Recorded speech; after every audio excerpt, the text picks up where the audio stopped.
and action.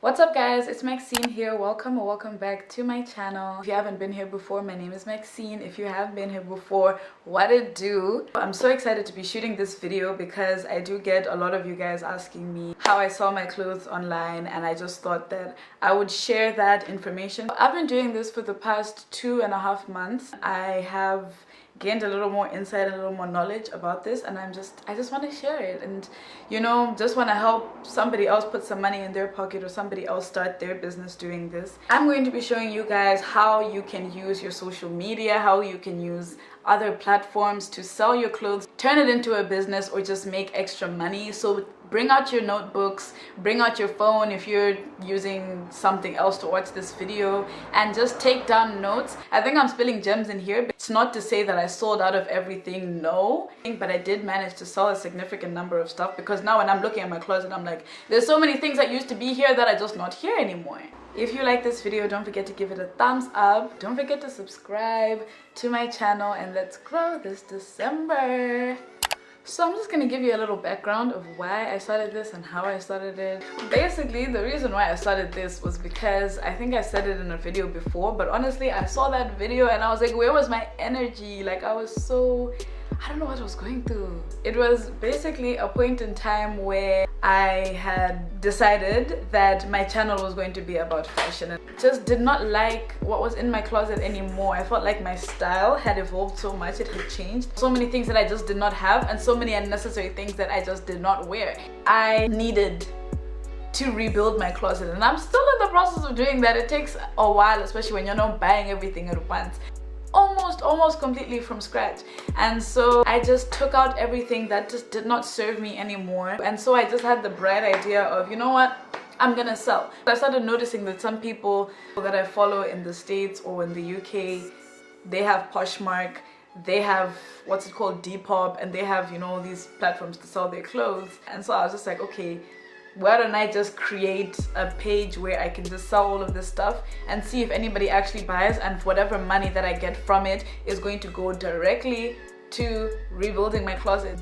Yeah, that is pretty much the background of why I started this. People have different reasons for wanting to sell their clothes online. For some people, they might just be trying to make some extra cash and get rid of stuff. Other people are trying to turn this into a business of buying and reselling. It could be pre-loved, it could be brand new, but just buying and reselling clothes. I'm going to talk about both sides of the coin, regardless of whether you're trying to build a business off of it or not. These tips work either way, so yeah, let's get into it. So if you are not trying to turn this into a business, you can consider selling to other stores online that buy and sell pre-loved clothes or pre-owned clothes. This might be a little bit tricky because some of them do not buy clothes from customers at all. Some do, but if you do manage to sell to those shops, most likely they're not going to offer you that much money for them, because then again, also for them it's a business, they're trying to make profit, so they're not going to buy it for that much, because then not lose money out of it, you know. The biggest place to search for these stores is Instagram. So if you know any thrift shops that sell online in your city or in your country, check them out and ask them if they do. Check if they have shouted out any other stores that might do the same thing, and then just ask them if they do buy from customers. You never know, you might be lucky. Another way is by getting them to sell for you, and this is the same as the last one. Not all of them sell for their customers. If you are going to ask somebody to sell for you, you should be willing to have them take a percentage of the sales that they make for you, because if this is a business, they are using their marketing, a lot of the times their pictures, they're using the community that they have built. It's their business. So if you're asking them to sell for you, you should be prepared. Some of them can say to you that, okay, just send me good quality pictures on a white wall or something, and I will post these on my story, or I'll post them on my feed and see if anybody wants to buy them. Some of them might do it for free, some of them might want a portion of it. If they do want a portion of it, either give them that percentage or don't waste their time, because again, like I said, this is a business. Don't try to get people to do stuff for free for you, otherwise do it yourself. I think one of my biggest tips when you're entering this sort of business is to do your research. You can't just watch one YouTube video and then say that, okay, I'm gonna go start it now. You need to do your research on everything, every single aspect of it. It could be your research on how to market. It could be your research on what clothes people are wearing right now. It could be research on what platforms are best to sell. It's better to know more than you need than to know less, because then you go in knowing exactly what it takes. A tip on when you are choosing the clothes that need to be sold: be honest and be realistic. Be honest with yourself. Look at the item and say, if I don't want this, who is going to want it? Ask yourself what is most and least likely to sell. There are like a variety of factors for this. It could be what's trending right now, what people are wearing right now, whether it's good or poor quality. All of that ties into what clothes you should choose to actually put out. If you have something that's poor quality, that has like a hole here big but it's not that big, just don't even, and it will sort of like give you a bad image that this person sells really poor quality stuff from the get-go. Then also ask yourself, is it in style? And if it isn't in style, will it be in style at some point? For example, there's some trends that died down years ago and they have not made a resurface, and you might have something like that. A lot of people are very conscious about what they buy online. You need to understand who you're selling to, and I'll get to that part in a bit. If it's highly outdated, chances are it's not going to sell. And then another thing that you need to consider is, what season is it? Is it winter? Is it summer? If it's summer, are you trying to sell a big coat? A lot of people are not buying winter clothes during summer. Somebody might buy it, but there's a low chance of somebody actually buying that just then. You can opt to keep your winter clothes for when it's approaching winter, then you can sell to people. But otherwise, for now, if it's summer, just don't do that. My next tip is to take and use high quality pictures of the items that you're selling. Taking a blurry picture of something that's like laying on the bed, it's all wrinkled and all of that, there is no use, because a lot of people will see it as it is. So if it's like that, they'll be like, ah, that's not interesting, as opposed to having it up on a hanger, it's clean, all angles of it are showing, and include a picture of you in it, because people also want to know, how does this fit? So yeah, my next tip, and this one is very important: identify and find your target market and build a community with them. You need to find people that are willing and interested in buying your pre-loved, pre-owned or old clothes. Some people prefer buying stuff brand new and they would never want to buy anything secondhand, so there's no use marketing to them. Rather, your target market should be people who do usually buy pre-loved clothes. You will see that on their Instagram if they post like, I got this thrifted, or for example, this is not saying that you should go and poach people's customers, but look at other stores or look at other pages that also sell their old clothes or their pre-loved clothes. Look at whether they have customer appreciation highlights, or whether they have people commenting, or whether they have the followers. Just check out their followers. A lot of the times those are people who are mostly interested in buying secondhand clothes. Also, don't go to your friends. If it's just your friends, then that's not necessarily a customer base, it's just you selling stuff to your friends.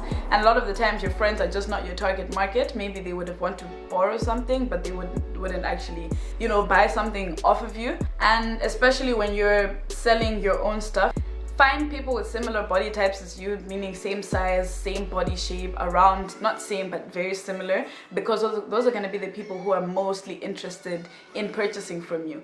If you are a size small, you cannot try to sell your clothes to somebody who is a size medium or a size large. They're not going to want to buy. My next tip is to use multiple platforms.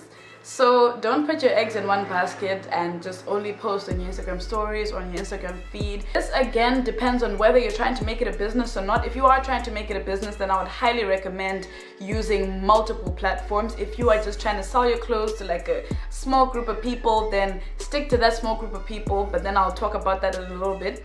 Don't limit yourself to Instagram stories and Instagram feed and WhatsApp. There are plenty of apps that you can sell your stuff on. Here in South Africa, start with Instagram. That is one way to build your brand awareness or shop awareness, or just let people know that I'm selling this. Like, if you want it, utilize stories, utilize the feed, try to get shout outs from other stores that do the same, and obviously also shout them out. You can also try to post on Gumtree and say, I'm selling pre-loved clothes. Some people buy in bulk, so they'll actually come and buy all of your clothes. If they are what they're looking for, they will buy all of your clothes again for you'll probably get less out of it than if you were to sell all of the stuff individually. If you're okay with that, then go for it. Like I personally, when I started posting it on my student portal, on my university website, on the adverts. Within like the first day of me posting on the student portal, I literally got 5 people messaging me, and out of those 5 people, I sent like some of the stuff that I have, and out of those 5 people, one of those ladies came and actually bought 2 items. You can also try to use Yaga, www.yaga.co.za.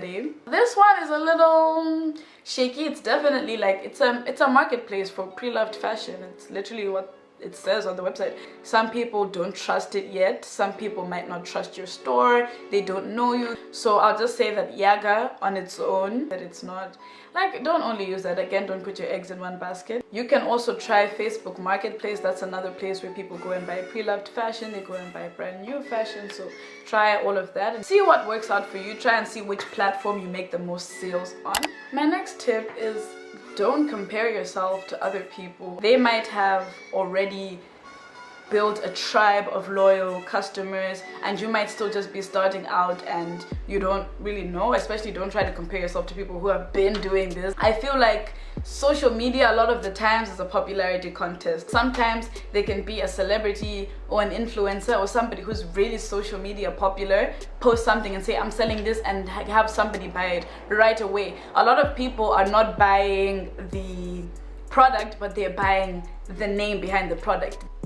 They're buying a name, basically. Like, for example, if Kylie Jenner was to come out and sell her clothes, hella people would buy. And by the way, actually, the Kardashians are doing that right at the moment. They have a website. I've forgotten what it's called. I've seen some influencers literally post, like influencers with over 500,000 followers, post, guys, I'm selling some of my old clothes, and they'll post 10 items, and within an hour they're posting sold.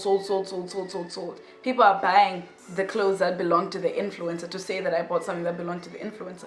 Or people are buying a specific brand that they would love to buy but they cannot afford, and that influencer has that specific dress or specific pair of pants that they want, and now that influencer is selling it for a fraction of the price of the actual pants. They're gonna want to buy it because that sort of thing doesn't come up all the time. They might have already been eyeing that on the website. Now that influencer is selling it, you know.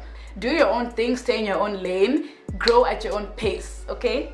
Another tip is, don't be afraid to switch up your strategy. If something is not working for you, don't give up right away. You know, a lot of people do not have a lot of success in their first year of doing something. Sometimes even their first 2 years of doing something. Some people have a lot of success within the first 3 months. Again, you can't compare yourself. You might try to model the strategy of people who have done the same thing or who are doing the same thing and they seem to have a lot of success in it. Model, don't copy. We see when you're copying somebody completely, think outside of the box. If you make most of your sales by posting on your Instagram stories and all of a sudden it's not working anymore after maybe you've made 5 sales, switch up your strategy. If you are used to posting feed posts, post, okay, there's this product, this is how you can style it. For example, let's say you're trying to sell a pair of paper bag gray shorts. Go on Pinterest, try to style them yourself. People like that sort of thing. So utilize videos, utilize pictures, utilize those photo albums on Instagram. So now we're gonna move on to pricing. Pricing is something that I guess people do differently. I'll honestly say that the biggest thing is to be realistic. Again, that comes with quality, it comes with the style, it comes with whether it's trending or not, because it is secondhand. So a lot of people come online to buy secondhand clothes because they maybe cannot afford like to buy a bunch of new clothes, whatever it may be. So they're coming there to buy something secondhand because it's supposedly cheaper. So if you're overpricing your stuff, then they're not gonna want to buy from you. Another thing, don't rob people. Don't rob people. If, say, for example, went to a shop and you bought a dress for 150 rand, don't go on the internet after you've worn it 5 times and then try to sell it for 200 rand. Again, people see, and it will kind of give you a bad name as, oh no, this person is now trying to rob people. As I know, at the end of the day, you are trying to make profit, but it's not the same as buying a bunch of stock and going to sell it as your own. Next thing is how you can accept payments. Make sure that you use a very secure method of payment, and by the way, make sure that you receive a payment before you even deliver or even go and deliver something. There are many ways of getting paid. You can get cash send, again I said you can use EFT, you can use e-wallet. Stay away from shady paying apps like PayPal. I hate PayPal. It's very easy to get paid, but the person can easily get a refund because they only release the funds to you once that person confirms that you should receive the money. So if they say that no, I never received my item or whatever, they're getting their money back, and that time you've already sent. If possible, make sure that your main method of receiving stuff is cash payments. A lot of the times the first people that you do sell to are going to be in your city, so you guys can meet up and transact. Obviously you just have to charge them even 10 or 20 rand to get to where they are. And then the last thing that I'll talk about is delivery. I've only ever used Aramex for delivery, and I was also receiving something. You can use Paxi, which is going to a pep store and then they package it for you and then they send it out. For the standard parcel, I think it's 50 rand. Aramex for the standard parcel, I don't even know if I'm pronouncing that right, Aramex for the standard parcel is 99 rand. Those good and reputable courier companies with low rates, because you don't want to be having your customers spend a ton of money on premiums unless they want to get something overnight. Then they will obviously have to make a plan to pay for the delivery. But again, also try to utilize personal delivery. Again, you might have to charge them, or you can just do free pickup. I did a number of free pickups actually. I hope you guys enjoyed this very informative video. I hope I might have helped you if you want to start something, or if you're doing it already and don't really know how to go about it. Don't forget to give it a thumbs up and subscribe to my channel. It's December now. Expect a whole lot of fashion content, honey. I'm coming left, right and center. So I'm still in the process of rebuilding my closet, which is why you haven't seen any fashion content from me in a while. Don't forget to hit that subscribe button, hit the bell so you're notified when I post, and I'll see you guys in my next video. Bye.